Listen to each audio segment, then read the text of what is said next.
Curiosity is something that's inside of all of us.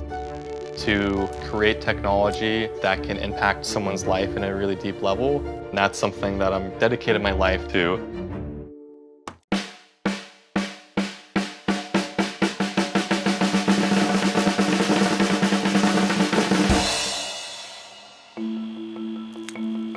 Growing up, I always loved science and mechanics. I was a kid who would take apart everything and get my hands on. For me, it was just an extreme amount of fun. I was during the state science fair in 2013, and this little girl came up to my project, and I realized that she was missing her right arm and was wearing a prosthetic device. It was a human-like claw, one motion, open, close.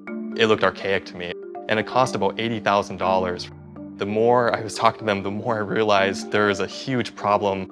There's 40 million amputees worldwide, and only 5% of them have access to prosthetic devices. It was just not acceptable for me. I knew I had to do something about this. I started thinking that there's got to be better solutions. For me, it was really motivating that I saw so many ways I could improve on this, and also the control system behind it. I was like, man, what if I added an opposable thumb? What if I could make it more human-like? But at the same time, my school had very limited resources. I was kind of on my own, so I went to YouTube.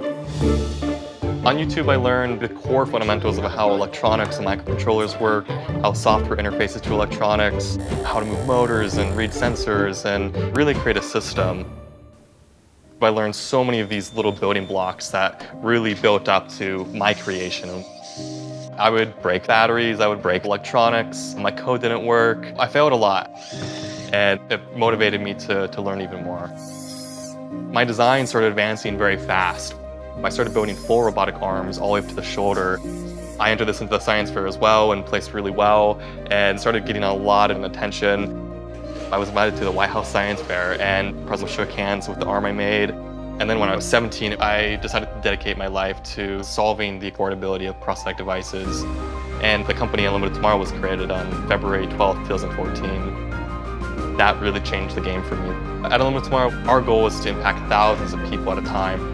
The idea of paying tens of thousands of dollars for a prosthetic, it's a horrible place to be.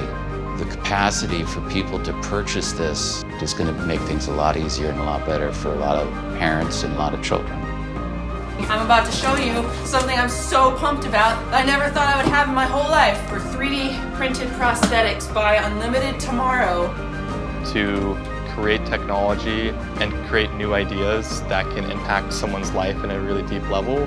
For me, it's emotional and it really validates what I'm doing.